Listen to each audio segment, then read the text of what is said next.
I am paging Dr. Chanda. I am the Dr. Chanda. And I'm a licensed clinical psychologist. Yeah. Welcome to the Paging Dr. Chanda podcast, all things related to the Black culture. The doctor in front of your name. Hello, everyone. You are now listening to the Dr. Chanda Show, now on Fox Soul, and also you can listen to the audio on Revolt Podcast Network. I am here with a legendary journalist today. We have Mr. Toure here, and we are going to be talking about the psychology of storytelling. So behind the journalist, behind the music industry vet, we are going to get into the psychology of it all. Welcome to the show. Thank you so much for being on. Thanks so much for having me. TikTok brings people together. Yes, that's one of the beautiful things about social media, right? Yeah, absolutely. Yes, so I'm so appreciative of your time. I know we don't have much together, but I do want us to hop into things. I was telling my sister before we started, so it's rare that I'm ever nervous on my show because this is like my show. But you're a legend, and so You're and so nice. Yeah, and you're an actual journalist. So I'm an artist, and I'm sensitive about my stuff. So just don't be too hard on me because I'm not a real journalist. It's all good. Awesome. So can you tell us a bit about what had you starting in journalism?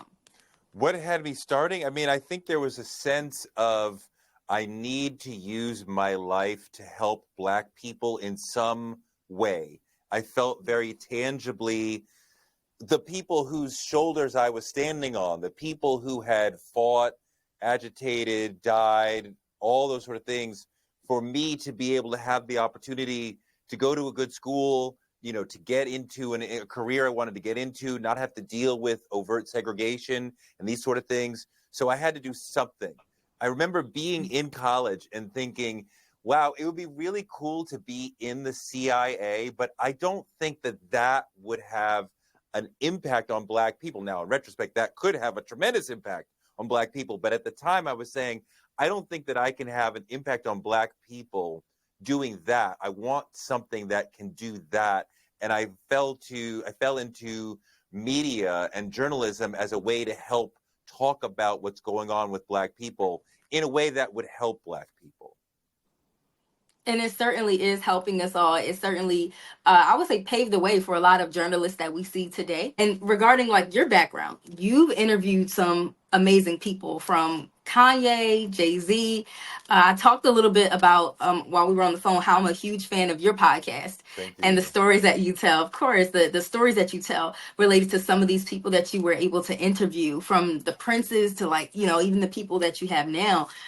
Who would you say are some of your favorite interviews that you facilitated with? I mean, it's hard to choose. It's hard to choose a couple. I mean, I had a fairly extraordinary conversation, I think, with Zadie Smith on my podcast once. She's a genius.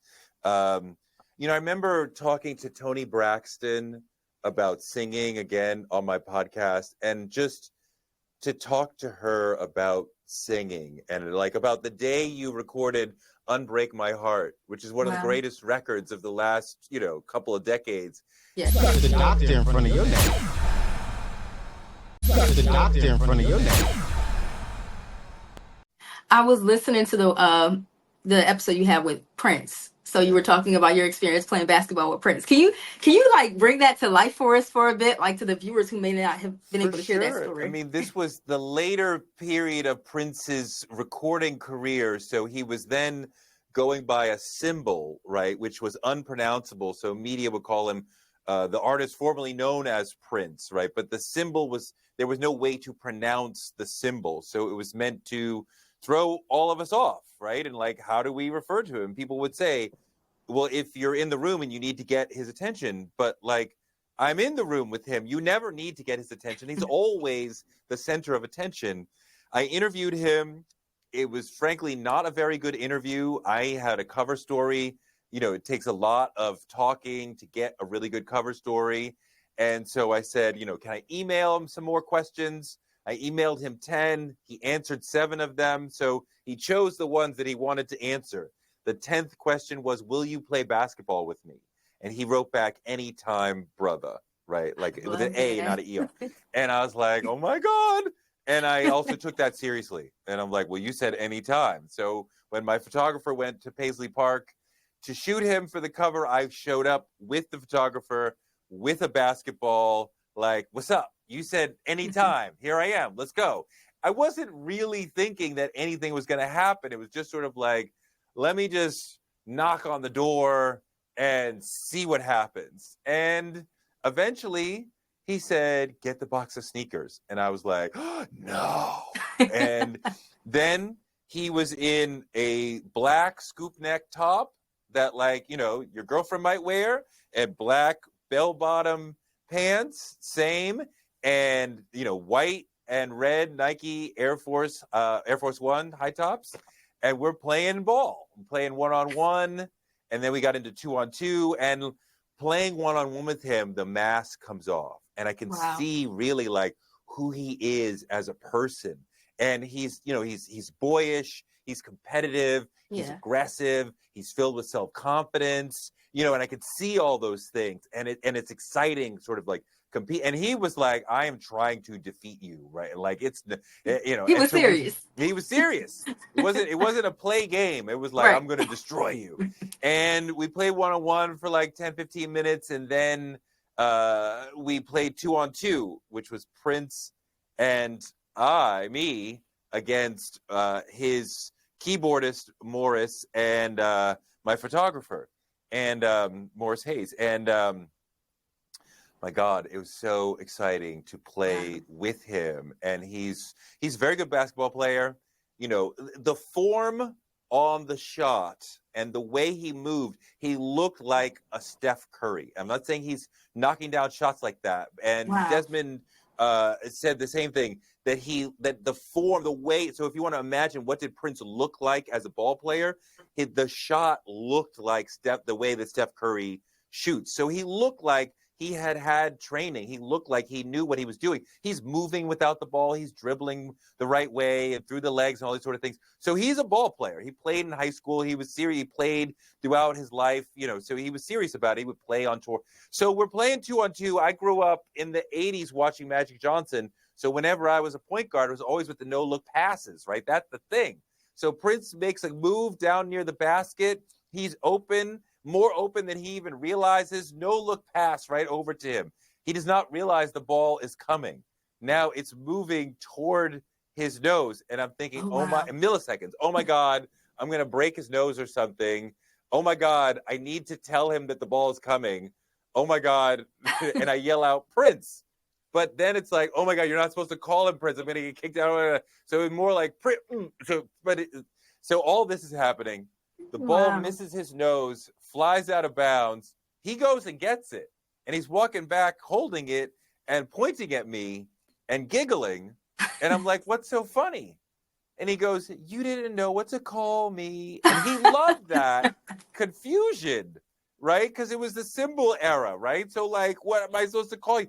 But he like, really? He's like, I really don't care. That's the mess with the record labels. You call me Prince, you call me Purple Rain, you call me whatever, it's all good. So that, you know, so it's just this extraordinary moment where you got behind the mask to see like who you really are. And that's what you live for as a storyteller, to find out who your subject really, really is. It's amazing because even listening to this story, I'm over here imagining like the Prince with these bell bottoms on playing basketball with you. And even with you telling the story, like, you do an amazing job humanizing these individuals that the industry has dehumanized in some ways. I always wanted to be Black centric. And I think Black creators have to be really thoughtful about where am I being white centric in my work, down to the words you choose and the perspectives you choose. Once somebody handed me a line they wanted me to read that talked about when Cassius Clay became Muhammad Ali, that was very controversial. And I was like, hello, I remember my father and his brothers talking about that. It was not controversial to Black people. Black people were like, go ahead, like, do you? Like, you know, white people was controversial for. So, you know, so I'm like, I'm not saying that, right? Because my work has to be Black centric. So, you know, just thinking about how do I center Black people and talk about us in a human way. I also remember early on reading the other white people's work in terms of writing and uncovering people like Snoop Dogg or whatever. And there was a otherization that would happen. And this sense of like, this person, Snoop or whoever, is an alien. And let me explain how alien their world is. And I'm like, that's not alien. Like, that's Right. like, you know, that's part of my world. That's part of my cousin's world. That's part of my Yeah. uncle's world. Like, what are you talking about? So I would be able to meet Snoop, Q-Tip, whoever, my early people. I'm like, we're peers. And I see you as a peer. And I write about you as a peer and not about some weird other from the land of poverty and the projects. It's like, oh my God, look how they tie their shoes. And like, oh my God, like these are human beings who've got Yeah. a chance, you know, based on talent. Let's talk about that.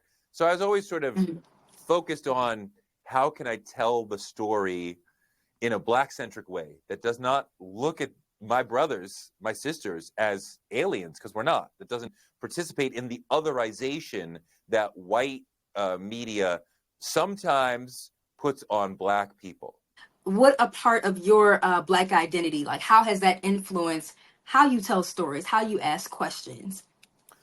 Wow, how my Black identity affects how I mean, you know, I think that when we're having an interview, we can have a conversation. And I Yeah. want it to feel like a conversation. And sometimes you just make a statement, you know, your new album is fantastic, right? It's great, whatever. You're a great singer.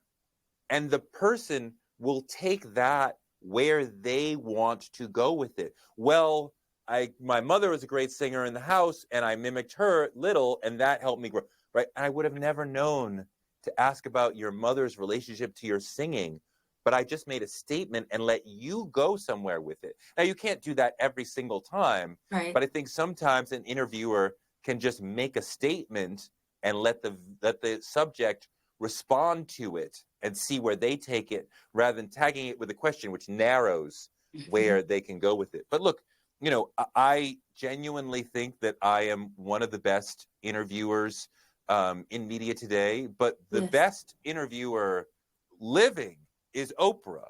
So if you want to know how to do an interview, watch Oprah, you know, talking to, you know, Harry and Meghan or whoever, you know, the old Oprah, the new Oprah. She is an extraordinary interviewer. And quite often she asks very short questions. You know, what do you mean? Can be a fantastic question. I think sometimes nervous interviewers, I'm not saying you, will ask 3, 4, 5 sentence questions, Yeah. which is not necessary, Right. right? Like get the ball back to the other person, right? Right. Like ask a short, intuitive question. Even Oprah's big on like, how did that make you feel? And like that can be such a brilliant question. Yes. Yeah. I notice how like oftentimes when people ask me, you know, you're a psychologist, how did you get into this industry? A lot of people don't realize like when journalists are asking questions, y'all sound like therapists a lot of the times. Like the way you formulate questions and keeping it very How did that concise. make you feel? Right, exactly, exactly. Tell me more about that, right? Yes, yes. What was Who going hurt through you? your mind? Who hurt you? Right. Exactly. Oh my God. I mean, you know, I have a list in my mind. It's gotten a little fuzzy over time of, you know, the people I made cry. And I'm not trying to make you cry. Yeah. But sometimes you want to cry. Sometimes, and sometimes just being silent and letting the moment linger will make you cry. I remember we can't call him a 9/11 survivor, but this was a firefighter who was supposed to be at the Trade Center on 9/11. He had something else that he had to do for his family. So his friend took his shift and he died. Now, he came on my show when I was on MSNBC, and there was a moment when I asked him something about like, basically, you know, how bad do you feel about all this? Knowing obviously he's going to say, I feel horrible. And like, you probably want to let people know how bad you feel, because that is part of your grieving process. And you don't want people to think like you're okay. Like, I feel horrible. I take care of this man's family. I feel tremendous guilt. Like, but like, how bad do you feel? And he was talking and kind of trying to hold it together, but you could see that, he was kind of losing it. Wow. And he took a pause. And that is the moment where most people in social situations would save you from yourself, would interrupt, change the mood, and get you. But I'm doing journalism. I'm doing media. And I had co-hosts who wanted to jump in because the impulse is to save him from crying on television. And I'm like, don't do anything. Everybody stay still. Right. And I didn't say anything. And that tipped him over into crying. And like, he did not embarrass himself, but he wanted to cry and to have this public mea culpa and to show people. And it was a really beautiful, poignant moment. And the person who survives basically 9/11 should be allowed to cry on television. I mean, like, that is but like, there's moments when you can like, show me how you feel. And then as the interviewer, get out of the way, because the feelings it took me a very long time to realize this. The feelings are not immediate. The feelings take time to come up. Something happens. Yeah. It could take 90 seconds for the feeling to really come up and like, put itself on you to where you can name it and you have to feel it. So like, you got to give people time sometimes and not just keep moving through, but like, watch them and how are they responding to the things that you're saying.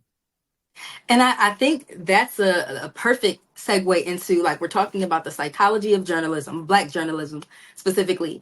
I want to know more about like the emotional experience, even for you, like in moments like that, and creating safe spaces for people to tell their stories. I wonder, like, the types of emotions that you experience when doing that. I mean, you think about the emotional honesty of it. You think about giving them a space to be honest. Yeah. I think sometimes among Black people, we want to, have a stiff upper lip and nothing bothers me. And like, everything rolls on my back. And I think in the last 10 years, we see more Black people saying, hey, I go to therapy and it's cool. Like, hey, like, I am trying to be emotionally intelligent and like, that is cool and valuable. And like giving people the space to normalize crying on television, but a lot of times it's about when I see myself in your shoes, right? Yes. Like, I think it's important.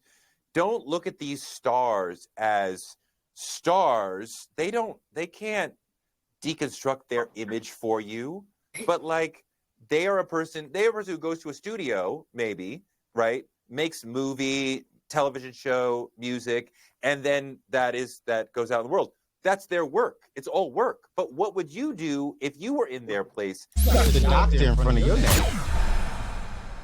Got the doctor in front of your name. A long time ago, Remy Ma was put on trial for shooting somebody in the stomach, somebody who she said had stolen many thousands of dollars out of her purse. I'm like, are you afraid to go to prison for this? And she's like, no, no, I grew up in the system. I ain't scared of no prison. Okay, you're tough. Now, I had recently had a child, and she had a young boy.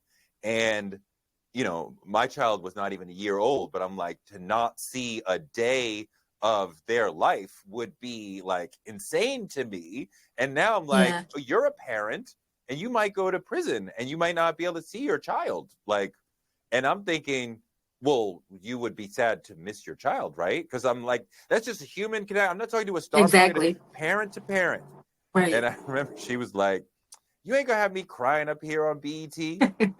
And I didn't say anything for maybe 10, 15 seconds and like let it set in. And we're not moving on from this until you give me a real honest reaction. And then she let out a tear and she's like, okay, that would be terrible. And like, you're just being real. Just be real. Let's just be real with each other. Don't pretend. Don't bother me. It's going to be fine for me. It's going to be fine for him. Like, no, there's going to be some emotional work for you to do to get through this situation. And that's fine. And normalize that, because we are filled with trauma. I know we're approaching time, but I do have a really quick question that I want. Well, it might Sure. not be quick. You let me know. Let's try it. Okay. All right. So this infamous interview with R. Kelly, right? Yeah. There was a lot of different a lot of people, still talk about that interview today. I even remember seeing a parody of it on the Boondocks. Like, that's sure. just how relevant Wait, a parody it was. of it on the Boondocks? Yeah, so they asked them the question that you asked. On the Boondocks? About yeah. Oh, I don't think I saw that. Really? Really? I saw. Okay, maybe it could have been a different cartoon. Sorry, talk about it. I mean, I've seen other things, but I don't think I saw the Boondocks one. It could have been a different cartoon, but I know somebody did a parody of it. So I'll have to fact check. Please, that. yeah, well, send it to me if you see it, because I want to see it for sure. I got you. I wonder, so in our community, we have a tendency to protect individuals who are like high profile, right? And sometimes to our own detriment. I wonder, with that experience and you kind of exposing this exploitation happening in the music industry, was there any backlash that you experienced and any like emotions that you experienced as a result from that? No, I mean, I didn't, look, that was the first truly viral, and we didn't use that word at that time, moment of my career, of my life. Like, after that aired, I could not walk down the street without somebody saying, "Oh my God, you're facing the R. Kelly." I mean, it was like every single block, somebody was like, "Yo, you're facing the R. Oh my God, oh my God, oh my God." Nobody ever said to me, "You should not have done that." Okay. I think people deeply understood R. Kelly's kind of a monster, and somehow he's getting away with it. Mm-hmm. And, it is what it is. But, that guy right there just exposed him. I mean, it was a crazy moment because, I asked him, we were talking about underage girls, and I was trying to get him to respond to that notion. And he kept and he would receive the question and be like, 14, 13, that's disgusting. What are you talking about? And I'm like, yeah, what we're talking about is 15, 16, but you keep using underage to be like, no, what are you talking about? Right? I don't like underage 14-year-olds. So the big moment there was like, okay, let's have it out. Do you like underage girls? Now, and then his crisis manager came running in from the side and said, no, you can't ask him that. And he said, no, I want to answer this. So then the guy sits down, but I'm thinking he keeps messing with me on the notion of underage girls. So how can I be more specific, right? And I realized in the milliseconds that we're going, I'm really, teenage is more specific. We cannot debate on what the meaning of teenage is, right? He was debating on the meaning of underage because it is not as specific as teenage, right? So if you watch really closely, I start to say underage, and at the last second, I think the U starts to come out, and then I'm like, teenage girls. And that's where he's like, and that was a softball in my mind. Yeah. I'm like, so the follow-up's going to be a little bit harder, and then we go follow-up from there, and then I'm going to have to let it go, right? Otherwise, you're going to walk out on me. So I was just ramping up with a nice, easy softball. Do you like teenage girls? Well, how old are we talking? What? That's really a cut and dry type of... It's so simple. And the face that I made was like, you failed the basic softball. Yes. But let me not make a face that's like, so that everybody in the room knows you just messed up. But, some of our friends on TikTok are pointing out that, 10, 20, 30 years ago, it was not uncommon to hear male singers put in a song. Yeah, she was 17. Yeah, backstage, underage. Yeah. She looked like KRS-One had a song about I thought she was 21, or something. I thought she was 18, which is also young, but turns out she was 13. Like, I didn't know. Like, there's this. What? This is a not uncommon theme, that from a previous generation. I do appreciate your time today. Thank you so much for dropping by. Thank you so much for having me. You're one of my favorite creators. So I anything for you. appreciate that. Thank you. And you're one of my favorite journalists. And we're going to vote for Toure for the NAACP Image Award. So Thank make you. sure. Yes, of course. Can you let the viewers know how to vote? Yeah, on the NAACP Image Award site, you can vote. My podcast, Being Black, the 80s, talks about Black political issues from the 80s through the lens of songs from the 80s. Well, congratulations again. I appreciate your time. Listen, soulmates, you guys can catch this show every Thursday at 9 p.m. You can also catch the audio version on Revolt Podcast Network every Wednesday. And don't forget, you have the power to create the emotions that you want to experience. God bless. The doctor in front of your name.